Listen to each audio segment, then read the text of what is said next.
আমার যা ভালো লাগে তা শুধু আমার, রক্ত মাংস ছাড়া শুধু হাড্ডি পেলেও তা আমার। ব্যক্তিগতভাবে আমি নির্মম নই, আমি চেষ্টা করছি সবার সাথে সুন্দর করে কথা বলার। মিশা ভাই ইজ দ্য গডফাদার। গতকাল কিছু আপুরা বের হয়েছেন, বের হয়ে তারা আসলে আমার কাছে আসছিলেন না, বুঝতে পারছিলেন তারা আসলে আমাকে ভয় পাচ্ছেন। আবার আরও কিছু মানুষ তারা আসলে আমাকে জড়িয়ে ধরেছেন, জড়িয়ে ধরে কাঁদছিলেন।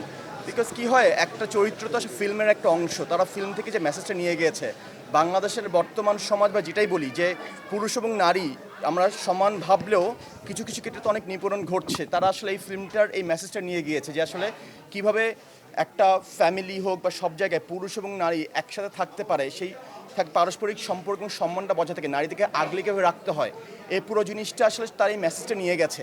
আমি খুবই হ্যাপি যে আমি সেই মেসেজ দেওয়ার একটা পার্ট অফ দ্য ক্রু। এটা আসলে আমার অনেক বড় একটা প্রাপ্তি, আমি খুবই হ্যাপি। ভিলেন শুধু ভালো করছে তার থেকে বেশি আমি খুশি মানুষজন এই ফিল্মটা পছন্দ করছে, কারণ ভিলেন তো ফিল্মের একটা অংশ।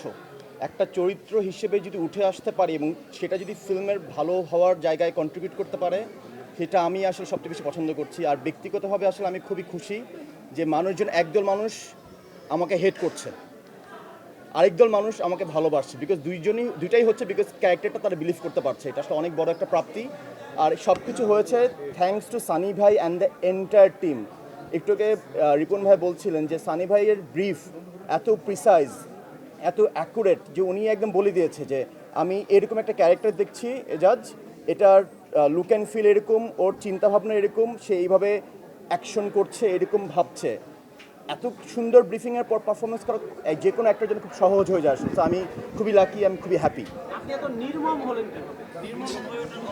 নির্মম হলাম কিভাবে?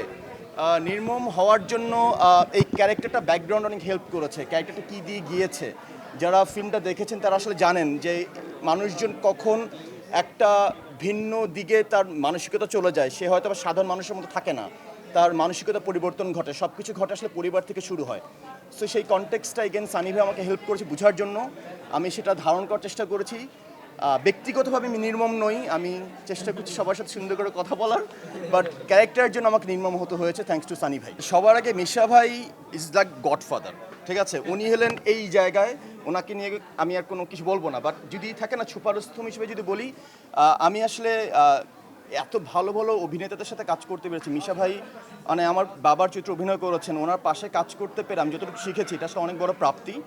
আর যতটুকুই হোক এই ক্যারেক্টারটার ব্যাপ্তি আসলে বিষয় নিয়ে যেটা বলছিলাম, আমি যতটুকু কাজ করতে পেরেছি, থাকে না একজন অনেস্ট অ্যাক্টর হিসেবে পারফর্ম করতে পারা এবং মানুষ সেটা ভালোবাসতে পারছে, এর থেকে বড় অনুভূতি বা প্রাপ্তি আর কিচ্ছু নেই। আমি খুবই খুশি এটার জন্য।